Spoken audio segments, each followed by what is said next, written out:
Hi everyone, I hope that you're all good. It's Friday afternoon. Are you ready for this weekend? I hope you are.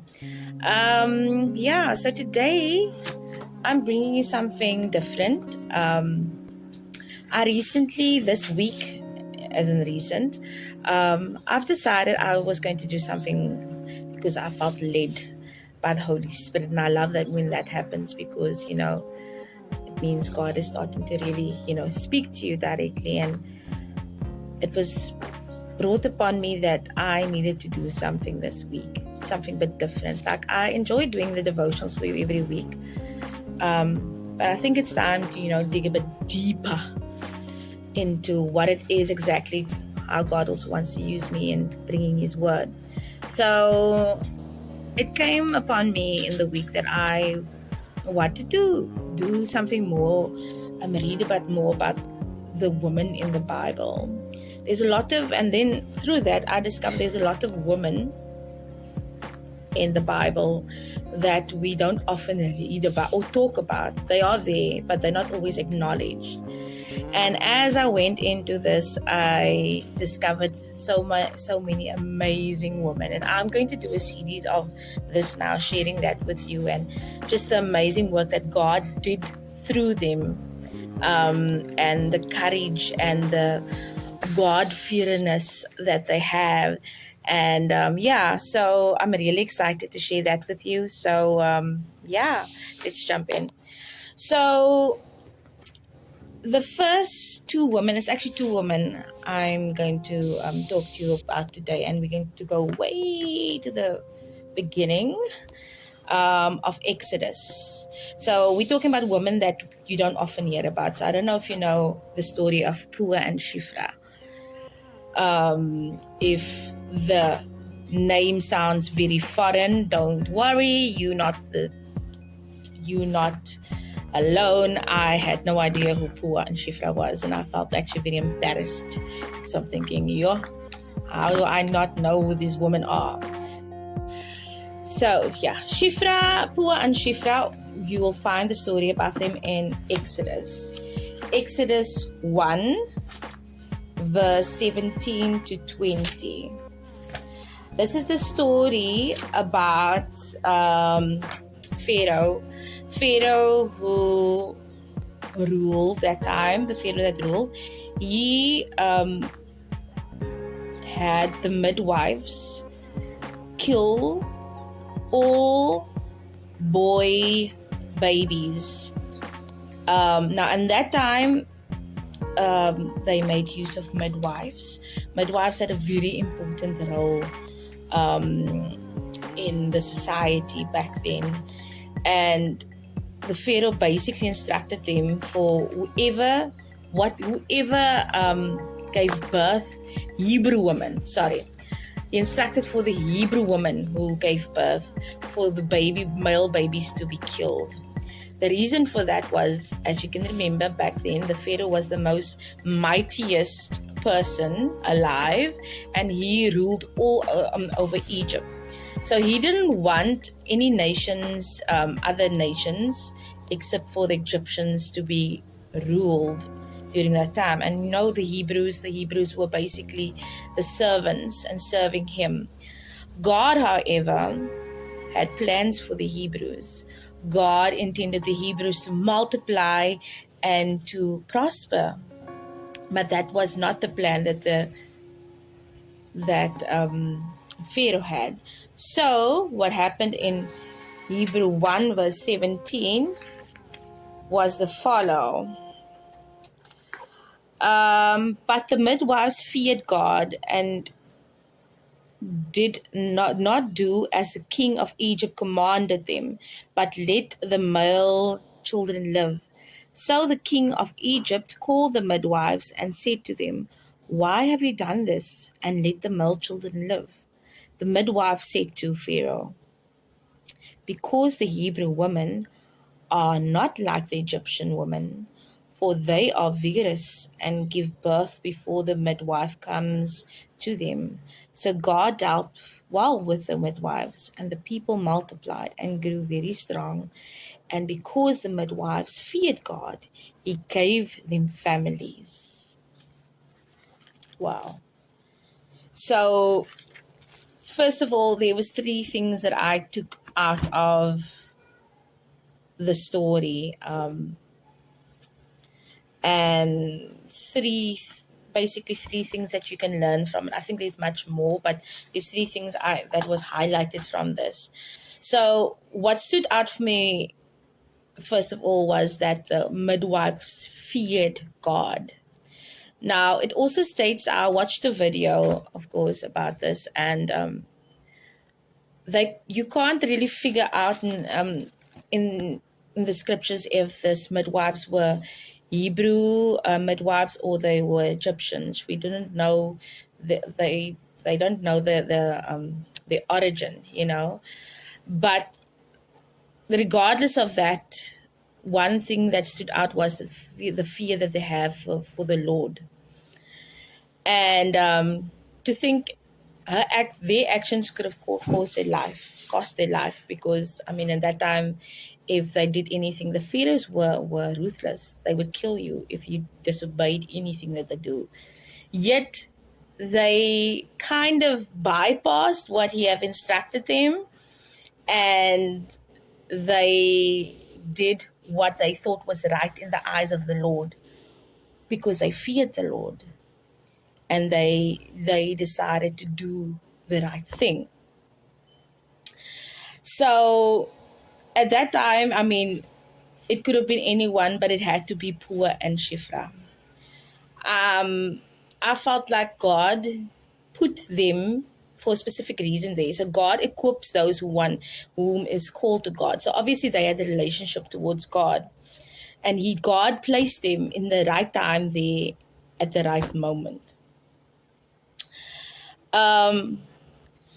The second thing that I was for my student, that is to that, was the obedience and the obedience they have to God. So a lot of people would think or say that, they were disobedient to Pharaoh, and we should not just be disobedient towards authority. I don't think it was being disobedient. I think it was being obedient towards God, and not necessarily being disobedient. But then people would argue, but they lied to Pharaoh. I don't really think they lied. They were very smart in doing that, because what they said, obviously, when the Pharaoh asked them, why didn't you kill them? And what their answer was like, but, the Hebrew women, they are very vigorous, meaning they are, in that context, it will probably mean that vigorous, meaning they are women that are strong, they will give birth by their own, because they were implying that the Hebrew woman gave birth on their own. They didn't need them. And, by the time that they arrived, they already had, the babies, and they couldn't kill them then. And, so they were not lying particularly. Maybe that is exactly what happened.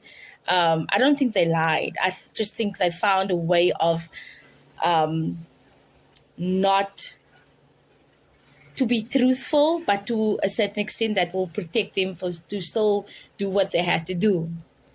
And I think you need to have quite a bit of wisdom and what is the word? I can't get through the word.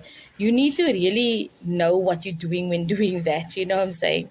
And very intentional on doing that, because, and yet God had their hands over them, because Pharaoh could have said, listen, I don't buy it, whatever, but he didn't. He accepted for what it was, what they said to him. So that again tells me God was with him in everything, and his hand was over them. And their actions meant also at the end of the day that a lot of women could have these babies, continue to have these babies, and for the Hebrews to become strong and multiply. So moving with God's plan caused for a blessing to happen, and God multiplied the people. And I mean, how amazing is that? Just from their obedience. And what God then further went on doing, he said he blessed them with their own families. He blessed them with their own families for their obedience. How amazing is that? Oh, great. God is amazing. But in times of this, in situation like this, I think there's something we can take from this whole story, is that sometimes God will require us in a difficult situation. He will require us to be steadfast and courageous. Many times it's required from us to be able to get to our blessing. We would need to, it will require for us to be in a very uncomfortable position and be able to stand for what we believe in, what is right. Another thing that I also took from it was is that difficult circumstances do not prevent God's blessing. Look, the Hebrews were in a very difficult situation. The midwives were in a very difficult situation. Yet it didn't prevent God from doing what he promised or what he did. He only required them for them to be obedient. It could have gone any other way, but it didn't. Because of their obedience, and because of their obedience, God could bless them abundantly. Not saying that God wouldn't bless them any other way, but I think in states of that, in what they've did, it just sealed their relationship with God so much. And this is how God, I think, built relationships with these people and with his people. You know, it's about in times of trial and challenges, God gave the opportunity to show him, what your love and loyalty is towards him. And from there onwards, and we can see it right throughout the Bible, how nations, how people have flourished because of, God's faithfulness and the people's faithfulness towards him.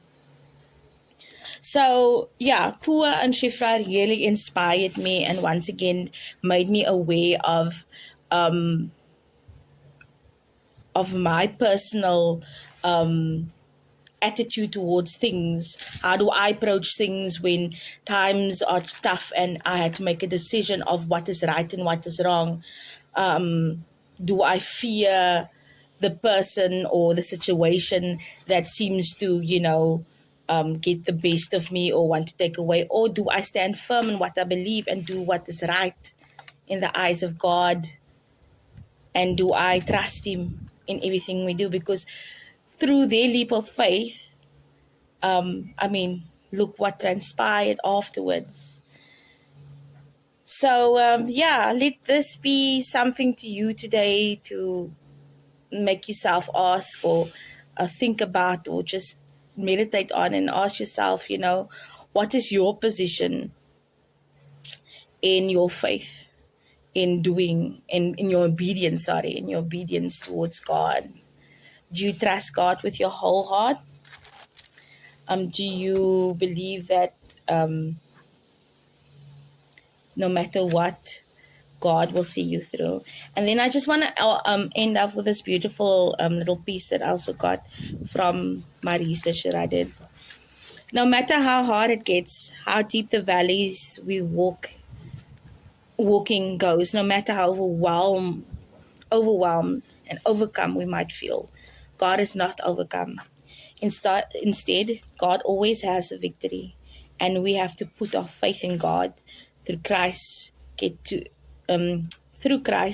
the part of that victory. And along the way, we know God will provide through unexpected people and resources, and in integrity, ingenuity, in all imperfection, God will provide for us and through us. God has a victory and always has a victory. Be blessed, brothers and sisters. I hope you have an amazing day, and we will talk again soon. Lots of love and blessings.